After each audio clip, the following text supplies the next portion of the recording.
Hi everyone. So today we're going to talk a little bit about conduction.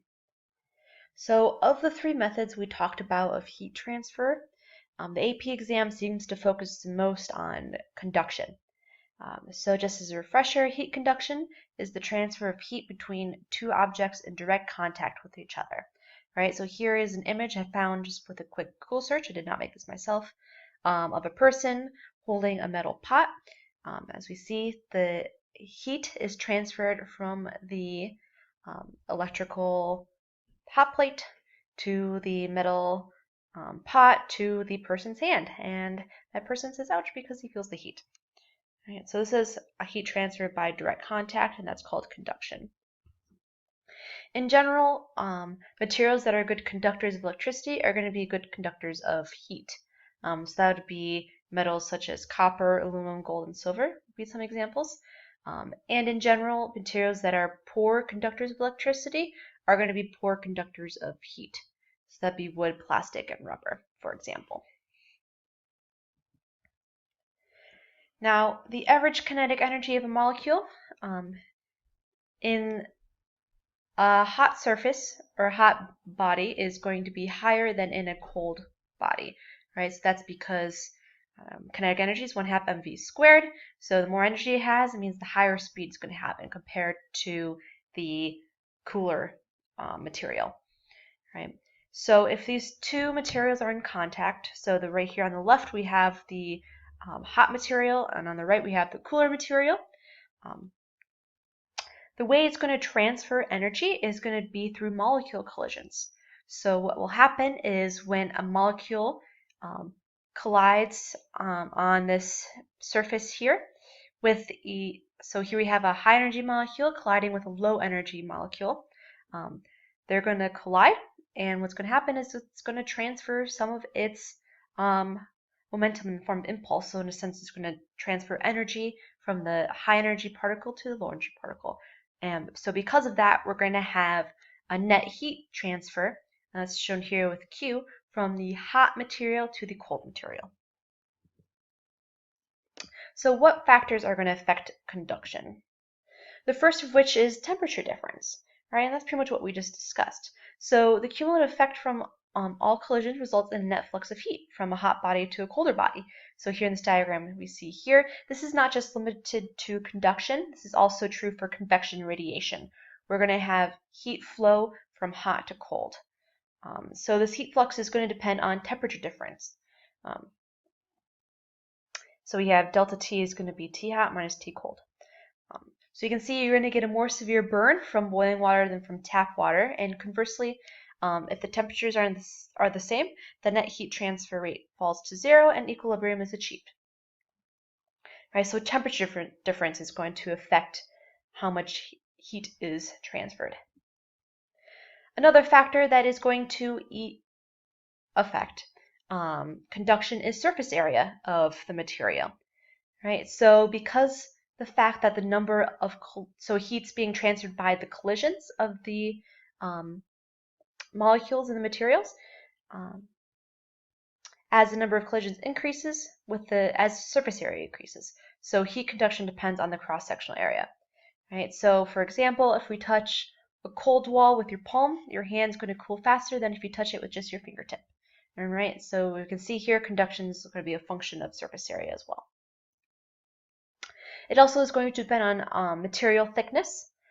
So since heat energy is transferred through molecular collisions, the thicker the material, the more time it's going to take to transfer the same amount of heat. The molecules have to have a net transfer and through more material, so it's going to take longer. So this actually explains why we wear thick sweaters when it's cold outside. Right? So the thicker the sweater is, the more material it has to transfer through, and so it becomes a better insulator.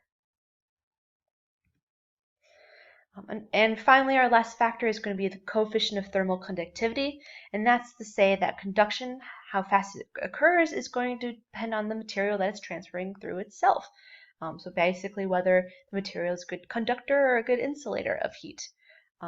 So this we reflect in a coefficient that's a known value for a certain material. and this coefficient has units of watts per meter Kelvin, and we symbolize this coefficient with a lowercase k. Right? So I believe you're on the AP exam. So we talked about a different k value earlier this unit, but we talked about the Boltzmann constant. So on the AP exam, when they talk about the Boltzmann constant, it's going to be a lowercase k with a subscript of b, and coefficient of thermal conductivity.